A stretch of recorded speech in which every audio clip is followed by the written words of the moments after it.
کہ تراویح میں آج کل بڑا ٹرینڈ چل رہا ہے جی، تراویحیں تھوڑی سی لمبی ہوتی ہیں، بہت سے جو لیجنڈ ہے، جو نوجوان ہیں، میں تو یہ کہوں گا کہ ہماری بدقسمتی ہے، اور پھر اس کے اوپر نا میمز بھی بنتی، ویڈیوز بھی بنتی ہیں کہ وہ پیچھے ساری وہ مسجد بھری ہوتی ہے، آگے 5-7 بندے کھڑے، جیسے ہی رکوع کی جانب عوام جاتا ہے تو تب بھاگ کے وہ چلے جاتے ہیں اور وہ رکوع کے ساتھ ان کے ساتھ مل جاتے ہیں۔ تو اس صورت میں کیا تراویح ایسے ہو جاتی ہے، اور ان کے بارے میں آپ کا کیا کہنا ہے؟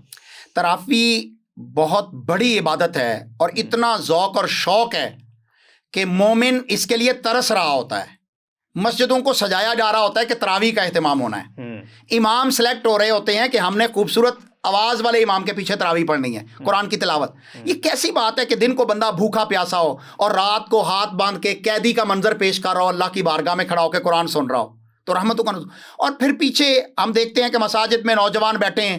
گپیں لگا رہے ہیں، آپس میں باتیں کر رہے ہیں، اور آپ والی بات کے وہ انتظار کر رہے ہوتے ہیں کہ کب امام جو ہے وہ رکعت ختم کر کے رکوع میں جائے، ہم بھاگ کے شامل ہو جائیں۔ تو ایسے شخص کی نماز نہیں ہوئی، اس نے نماز کا مذاق بنایا ہے۔ جو شخص رکوع میں جا کے شامل ہوگا، اس نے سورۃ الفاتحہ نہیں پڑھی تو اس کی نماز نہیں ہوئی، چاہے وہ فرضی ہے، نفلی ہے یا تراویح کی عبادت ہے۔ ایسی صورت میں وہ اپنی نماز کو ضائع کر رہا ہے، یا وہ اپنے والدین کو دھوکہ دے رہا ہے، یا اپنے آپ کو دھوکے میں رکھا ہوا ہے کہ ہاں جی میں نے تراویح پڑھ لی ہے۔ آپ نماز میں امام کے ساتھ کھڑے ہوں، جب امام تکبیر تحریمہ کہے تو اس کے ساتھ تکبیر تحریمہ میں شامل ہوں۔ بعد میں جو لوگ شامل ہوتے ہیں، ایک تو یہ ہے کہ وہ آیا لیٹ ہے تو اس کے لیے جائز ہے، ایک ہے کہ وہاں پر موجود ہے اور وہ تراویح نہیں پڑھ رہا، تو ایسے لوگوں کو تو غور کرنا چاہیے کیا وہ مسلمان بھی ہیں کہ نہیں ہیں۔ اچھا علامہ صاحب، آخر میں بس یہ بتا دیں کہ افطاری میں ایسے کون سے مشروبات ہیں یا کون سی ایسی چیزیں ہیں جو ہمیں نہیں کھانی چاہیے، جو شرعی لحاظ سے بھی اور پھر اس کو جو کہ طبی لحاظ سے بھی اگر بات کی جائے تو وہ؟ روزہ افطار کرتے وقت پہلی تو بات یہ کہ بہترین افطاری کیا ہے۔ سب سے پہلے افطاری کے لیے تازہ کھجوریں، ٹھیک ہے،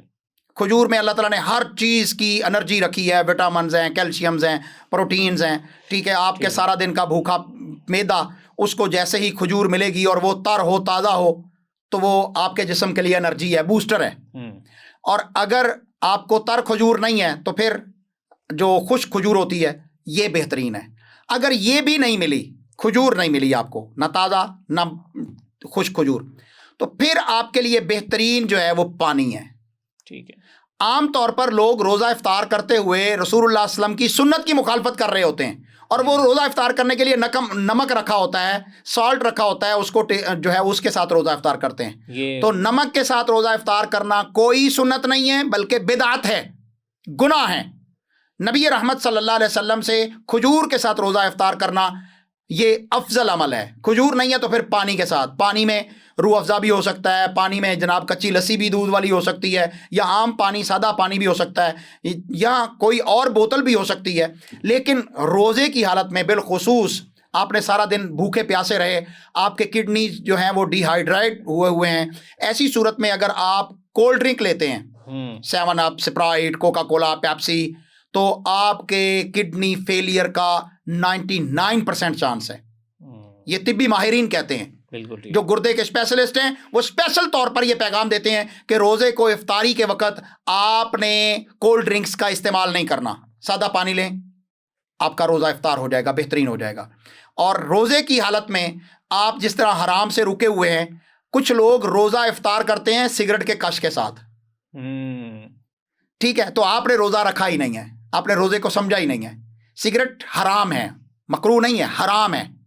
آپ نے سارا دن تو اللہ کی فرمانبرداری کر لی، اور اب آپ نے اس کو حرام نشے کی صورت میں آپ سگریٹ کی طرف چلے گئے، تمباکو کے پان کی طرف چلے گئے، یا آپ نے جو ہے وہ کوئی بھی ڈرنک کر لیا،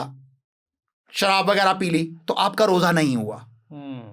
آپ نے مسنون طریقے سے روزہ افطار کر رہا ہے۔ چلیں ٹھیک ہے، آخر میں مختصر پیغام کیا دینا چاہیں گے آپ؟ میں یہ کہنا چاہوں گا کہ رمضان آپ کے لیے اللہ کی طرف سے رحمتوں کا، برکتوں کا، عنایتوں کا مہینہ ہے، اور اس میں اللہ تعالیٰ اپنے بندوں کو معاف کرتا ہے۔ جہنم کے دروازوں کو اللہ تعالیٰ نے بند کر دیا ہوا ہے، اللہ نہیں چاہتا کہ اس کے بندے جہنم میں جائیں۔ اللہ نے جنت کو سجا دیا ہوا ہے، جنت کے دروازوں کو کھول دیا ہوا ہے، اور جنت کے راستوں کو آسان کر دیا ہے، کیونکہ ہمارا ازلی دشمن شیطان اس کو بھی بند کر دیا ہے۔ تو اب آپ اللہ کی فرمانبرداری میں لگ جائیں۔ میں اس حدیث کے ساتھ اپنی بات کو ختم کروں گا، یا باغی الخیر اکثر و اتمم، اے نیکی کو چاہنے والے اور نیکی کر، آگے بڑھ، مسابقت کر، اور اے برائی کو چاہنے والے رک جا، ٹھہر جا۔ اللہ کا یہ پیغام ہے کہ برائی سے رکنا ہے اور نیکی میں آگے بڑھنا ہے.